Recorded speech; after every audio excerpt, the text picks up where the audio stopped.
I'm in Jerusalem speaking to my fellow New Yorker, Rabbi Yehuda Glick. Rabbi Yehuda Glick is a somewhat internationally known figure.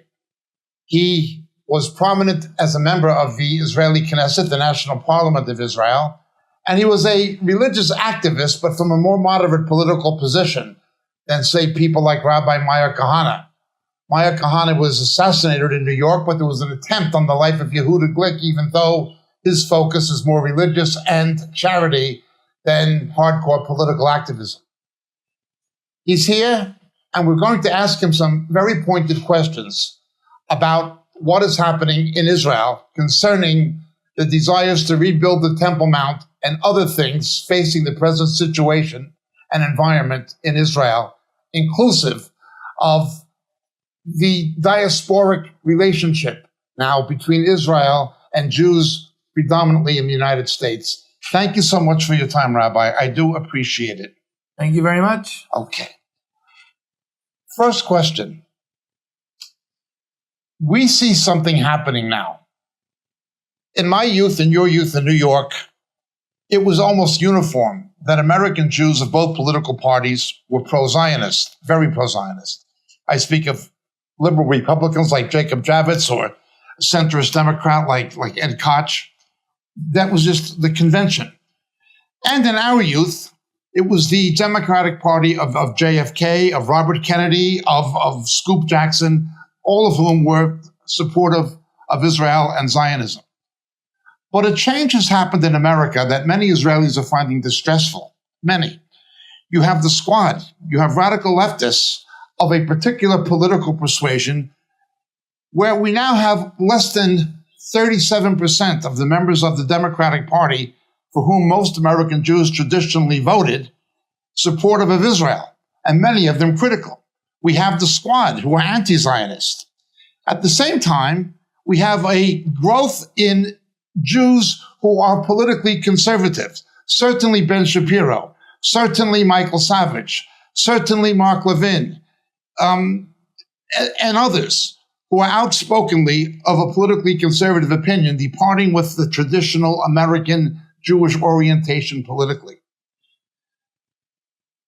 How conscious are Israelis of this split? I know the government is, but how conscious of Israelis is this alienation that seems to be taking place between diasporic Jews in America particularly and the Jews of Israel? Well, I think that the state of Israel, ever since its establishment, was trying to always be multi-partisan, bipartisan. We were trying to be, to refer to the United States of America as Israel's best ally, no matter who is in the administration. But definitely we see in the past decade or so, not only in the United States, here in Israel, and in Europe as well, that the more people are strengthening their patriotism, their nationalism, the more they are strengthening their identity, they become more understanding of the situation that Israel is facing.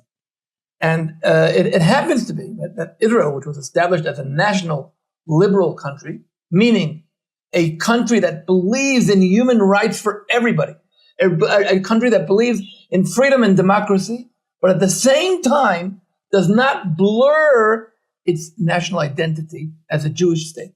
This is something that, and we're living in a time where people are becoming, I would say, radically pluralists, meaning anybody who's not exactly pluralist as I am, I will not give him the freedom of speech, which means that they're not willing to accept the fact that we have a traditional country and a nation that has a faith that is connected to the roots of the Bible. And this is something that it has an impact on everything. I would say it has an impact on the place that of basic values that values like family, that when we grew up were so obvious things. Today they're at stake. Today there are things that are being attacked. I think we're seeing a world that is being reestablished, and the situation that you described in the political environment is connected to what's happening in the world. And I think that it's going to lead to a position where people are going to understand that the importance of national identity is no less important than being open-minded and accepting and inclusive. And to putting those two things together, that's our mission as the people of Israel, to teach the world that God is the God of all peoples, and at the same time, he wants not to blur identities, but people should strengthen their identity. The international media bias can sometimes be incredible, as well as the bias at academic institutions internationally. For instance, Israel is the only country in the Middle East, the only one, even taking into account the more moderate Arab countries, where the religious freedom and human rights of Arab Christians is fully protected. This can be extended to include Circassian Muslims, Bedouin Muslims who serve in the army voluntarily, certainly Jewish people. Israel is a country that has not treated non-Jews and not treated Christians the way the so-called Christian world has so often treated them. It was a goal of early Jewish Zionists from America, like Golda Meir, who was American essentially, to be Or Goyim, a light to the Gentiles, and to uphold this ideal. And Israel has, more than other nations, succeeded in this. It is taking care of its minorities. Even the West Bank, the Shtikim, Judea, Samaria, Gaza, the standard of living, when they were controlled by the Israelis after Israel was forced to conquer those places in self-defense in 1967, the World Health Organization of the UN admitted that the standard of living more than tripled. Unemployment, the decrease in infant mortality, increase in longevity, the standard of living of those Arab Muslims, even hostile to Israel, increased under Israeli rule. But the international media takes none of this into account and manufactures propaganda about a occupation. When I ask them, can an Apache occupy Arizona? They can't answer. The archaeological record shows that the Jews were the indigenous people. How much frustration does this cause you and cause Israelis generally, in your estimation, when they see this kind of inexplicable bias that so often is not even rational? I'll tell you, the way I see it, and it's really what you pointed out, is really, I would say, the unbelievable phenomena that we're facing here. When Israel comes to the Middle East and reestablishes the state of Israel, we are, on the one hand, a very faithful community, and on the second hand, a very democratic and liberal community. And you would expect the believers in the world should like us because we're faithful, and the liberals in the world should like us because we're giving human rights to everybody. What happened was the liberal world hates us because we are too religious, and the religious world, Christian and Muslim, hate us because we're too open-minded and too inclusive. And what happened is, and we've seen an unbelievable phenomena in the past few decades, where many Christians understand and I would say identify themselves with what's going on here, see that what we are doing here is a biblical phenomenon, and they are supporting them. This, I would say, in my eyes, after the greatest miracle of our times, which is the establishment of the State of Israel, the support that we are receiving from the Christian world is also one of the greatest miracles in our time. And why do I say that? Because suddenly we see that they're understanding that we're people of Israel, are coming back to the Bible, are coming back to the biblical values, and which means that the Bible itself warns us to sanctify life and to respect all those who live within us. We have to support the sojourner, the foreigner, as well as the widow and the orphan. They're part of one. It's part of our Jewishness. It's part of our religion. It's part of our faithfulness in God. It's part of our DNA as a people that came out of slavery in Egypt. We were told, I'm giving you the Torah, the law, and you are to accept upon yourself the faith in God. But the faith in God includes the recognition of others. Unfortunately, as you said, the media in the world is being fed with the Palestinian propaganda, with the anti-Semitic, and I don't call it only anti-Semitic, I call it anti-Hashemic. They're against God. They're against the God who's inclusive. They want an exclusive God. If you're Muslim, you have a right to live. If you're not, you don't have a right to live. And we are trying to say that God is eternal and inclusive, and he wants us all to be different. Like a concert. Like when you go to a choir, a concert, you don't want only a drum. You want the trumpet, you want the drum, you want the piano, you want the flute. And this whole thing has a conductor. And that's where the people of Israel are compared to the nations of the world. Dr. Martin Luther King stated once in writing that anti-Zionism is simply the current expression of anti-Semitism. 100% true. That was his view. But looking at Israeli society, I've seen a change in Israel itself, not just in diasporic Jewry. Israel has been a very politically and sociologically and culturally divided society in its own right. Let's recount some of the history of Zionism for our viewers. There were cultural differences between Ashkenazi and Sephardic Jews, very different. Yemenites, Temanim, they were also different. Then the Falashas came. These people are culturally quite diverse. Then there was almost a resentment between the Sabras and Vatikim, the veteran Israelis, and Olim, immigrants. There was social tensions that could be expressed politically.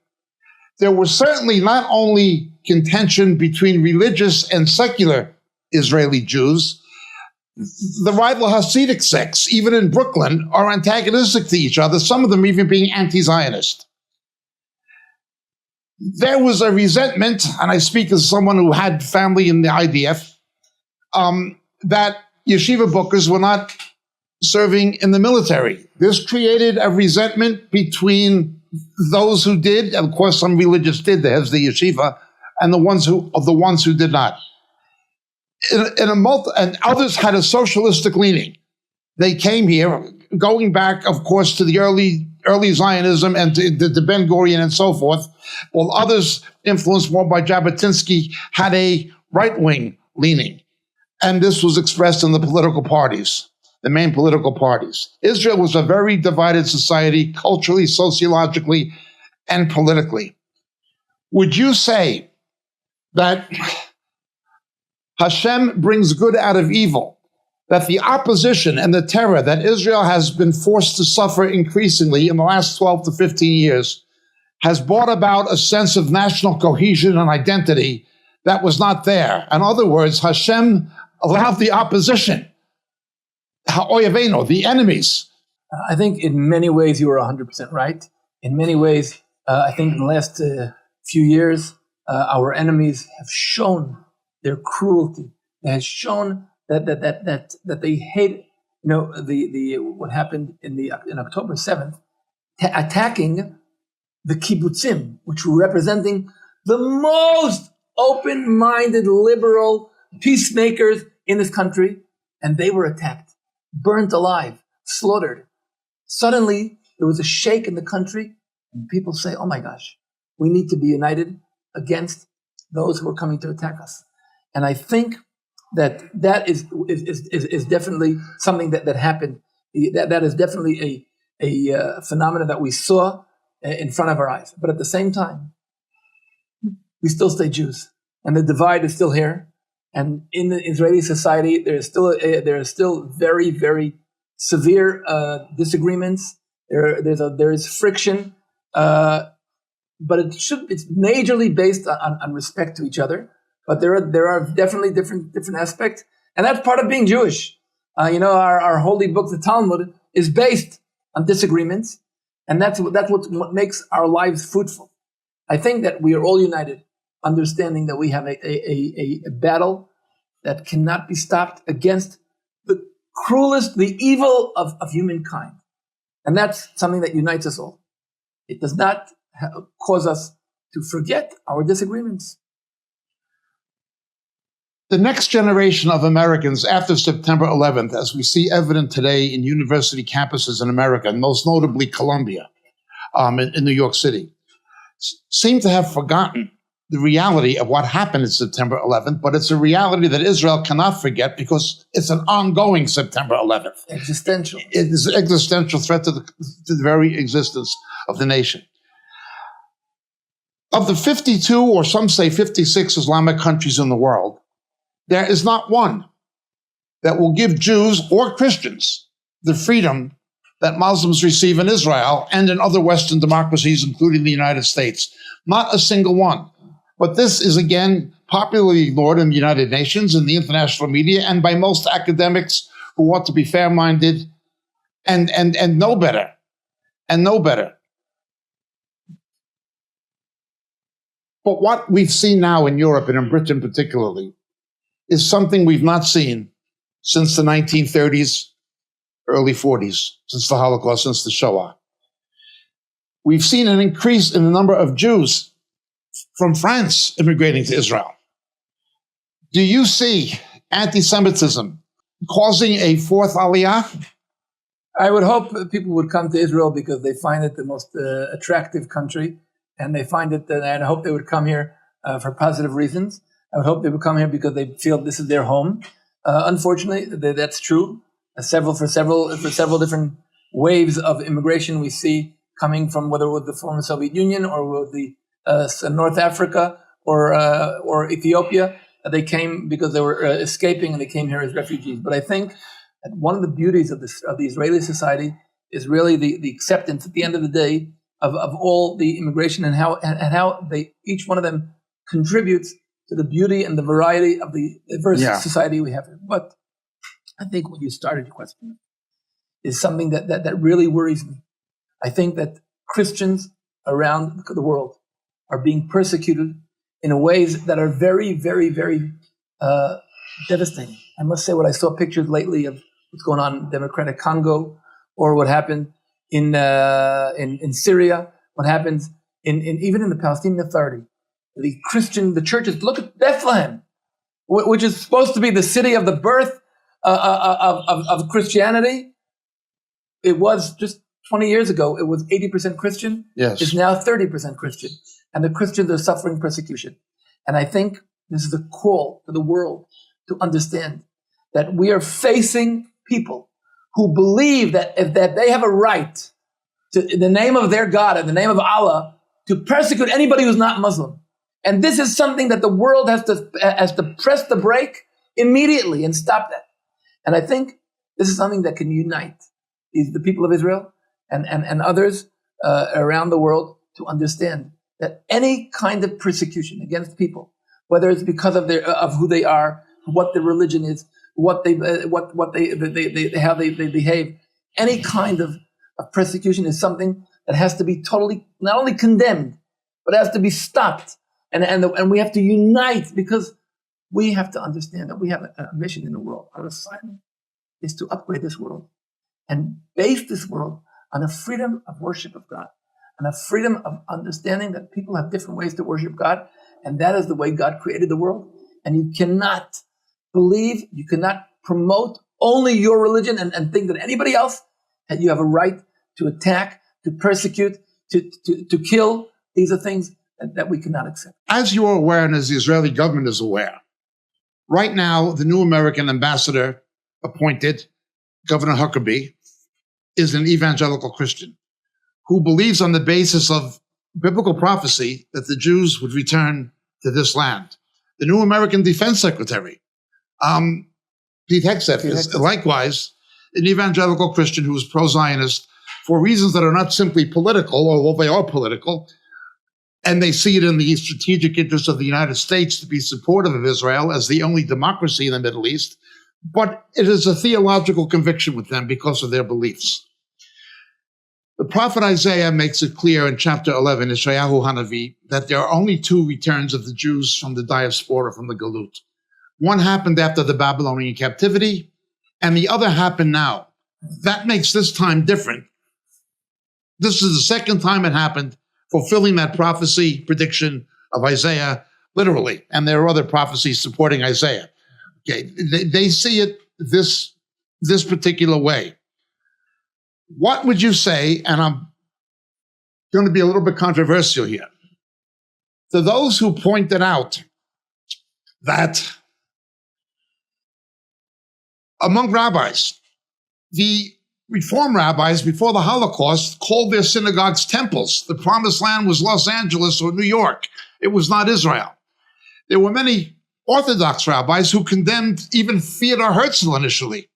There was a transition in part influenced, obviously, by the ramifications of the Holocaust that caused religious opinion and rabbinic opinion to shift towards Zionism. Okay? But there is also a resentment of secular Israelis of this ascent of rabbinic influence because of the high birth rate of Orthodox Jews, which are essential to the survival of the country. How would you look at this or address this? Well, I think you put a few things together at the same time, but I think that Okay. we see in general in the world, whenever there's any kind of spiritual movement, immediately the conservative people get up against it. For instance, feminism. For instance, I think the Zionist movement for sure. We see whenever there's a spiritual movement, suddenly people are against it. And I think that's the way God created the world. Just like when you drive a car, you have an accelerator and you have a brake. If you have only accelerator, it would be dangerous. You can fly off the cliff. If you have only a brake, you can't move. So God created the world in a way that we have an accelerator and a brake. And I think the same thing happens here. Whenever we're trying, when Theodor Herzl came up with the Zionist movement, there was a lot of people. I was actually at the beginning, the mass majority of the Jewish people thought he was crazy.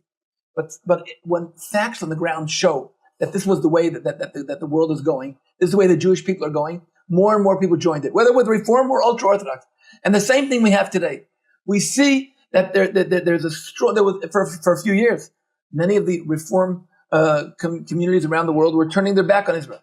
Now, I think we're witnessing a turn point in that thing, and I think now is the time for the state of Israel to move ahead, as I say, Zionism next generation, on bringing to the front, as what you mentioned before in the name of Golda Meir, Israel as a light upon the nations, bringing to the forefront freedom of religion and Israel serving as those who are raising the banner of God, leading the movement of a house of prayer for all nations.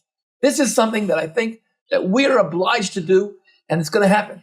More and more Israelis are going to understand that we're not just a country that came to live in a geographical venue, but we have a mission to raise the world, to lead the world into an understanding of a God who is inclusive and is a God who wants also us all to worship him in a diverse way. A house of prayer for all nations. In the movement to rebuild the temple, we've seen the Temple Institute accumulating the instrumentation needed for Levitical worship and sacrifice. We've seen mitochondrial DNA experimentation trying to identify Kohanim in the tribe of Levi, beginning with Jews with names like Levinsky and Siegel and Levinson and so forth. Okay. And we have architects now postulating it will be possible by prefabrication to rebuild the temple in 18 months' time. These are incredible moves. There's also been practice sacrifices even. Remembering in the days of Ezra and Nehemiah, after the Galut from Babylon, after the Babylonian captivity, they were sacrificing on the Temple Mount without the temple being rebuilt as yet. Okay, how much would you say there is a growing consensus among the Israeli public, generally, not just the religious, that it should be a national ambition or goal to rebuild the temple on the Har Bayit, on the Temple Mount? I think we see a major wave. When I started ascending Temple Mount 40 years ago, we had 100 Jews who ascended annually. Now, this past year, we had 60,000. And the numbers are growing. And the mainstream supported the concept of Israel leading to a house of prayer for all nations, Israel leading to the Temple Mount, Zion, the holy mount of God, to be a place of worship for all believers in the Bible and the world. This is a goal that more and more Israelis understand, and therefore more and more Jews and Christians are going up to the mountain and saying this place cannot be an exclusive Muslim site. It has to be a house of prayer for all nations. And I personally have gone out for a call to people coming to Israel. Come to Israel, come to Jerusalem. Don't forget to go to the peak of this whole thing, to the mountain, to the Zion, the Temple Mount. And we have to make Zion holy again. Yeah. We have to bring people to go there and announce it as a house of prayer for all nations. Evangelical Christians, and I assume you know the difference between those and Catholics, Protestants, and so forth. They believe, based on Zechariah chapter 14 and certain passages in the Brit Hadashah, the New Testament, that the Gentile nations will worship the Jewish God at the Feast of Tabernacles in Jerusalem. And they see what is happening now as a prelude to it. My question to you is this. What would you say to those who say that on the basis of Daniel chapter 9, some think that it means the Messiah would have to come and die before the Shevima Sfira, the second temple, was destroyed. It is disputed, but that is a belief held by many Christians who support Israel. What would you say to those Jewish scholars and Christian scholars who say that the movement to resurrect temple worship with the Levitical priesthood is a restoration of Torah Judaism, that Talmudic Judaism that began with Rabbi Yochanan ben Zakkai, Rabbi Akiva, and the Gaonim and Yehuda Hanassi in its origins, that was a Judaism that replaced the temple with the synagogue, mitzvot with sacrifice, the Kohanim with rabbis, that this is an effort to restore the Judaism of Moses and the prophets. What you've seen for the last 2,000 years was not what we saw in the Torah and in ancient Israel. What would your response be? I think anybody who has open eyes could see that we are witnessing today a revival of the Bible, of the Tanakh. We're seeing the words of the Bible. Actually, we're writing the next chapters of the Bible. We are going back to the goal of the Jewish people. Came out of Israel, came out of Egypt, received the Torah, and the Torah was not just a guidance for the exile. It was a guidance for how we should behave as a moral nation in the land, and as we should bring about to be a source of blessing to all the families of the earth, as God told Abraham. And this is what the return of the Jewish people to Israel is happening right now. This is what's happening. It's the return of the Jewish people. It's recognition of Jerusalem as the capital of Israel. And the peak of that whole thing is recognition of the mountain of God, the Temple Mount, Zion, as a house of prayer for all nations. And this is what will bring redemption to the world. And this is what will bring about a position where no more war, no more bloodshed, only all nations combining together in one mosaic, in one puzzle, for the sake of the God of Abraham, Isaac, and Jacob. But you would see it as a restoration of biblical Judaism. It is. That's what it is. We see it. We see it. We're going back to the native, to the land, using the original names, the original culture, and we are putting modern instruments, modern tools into biblical values. Because of what Jesus, Rabbi Yeshua Bar Yosef Minatzeret said, Jerusalem will be trampled down by the feet of the Gentiles until the time of the Gentiles is completed.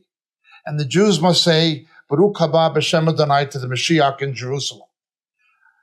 Christians who support Israel see the reunification of Jerusalem as important prophetically and theologically as the rebirth of the state itself, that it's not just about the state. It's the centrality of Jerusalem and the Temple Mount that is paramount to the restoration nationally. Would you agree with them?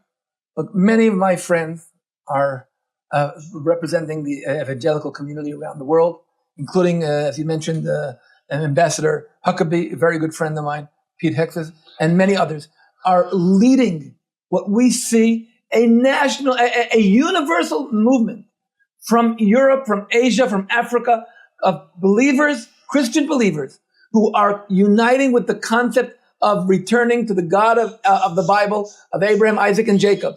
And this is something that we must walk and work hand by hand with our Christian friends.